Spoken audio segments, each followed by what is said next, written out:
guys, ito nga pala guys no, yung bagong kulungan nila.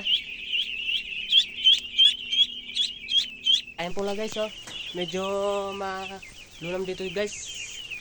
Ayan mga itik. Ano, ilipat ko na sila sa bagong kulungan nila. Ayan guys oh.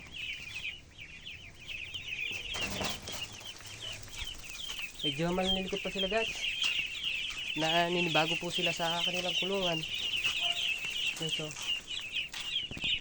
Kaya guys oh, maliliksi na sila. Medyo malalaki na din.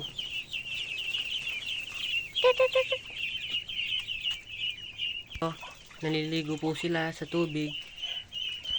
Ayan po. Medyo malaki-laki na din ang kanilang kulungan. Kaya diyan ko na lang sila ilalagay muna para di sila digid dun sa dati nilang kulungan.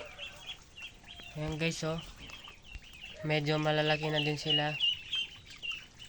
50 piraso guys, puro lalaki lahat.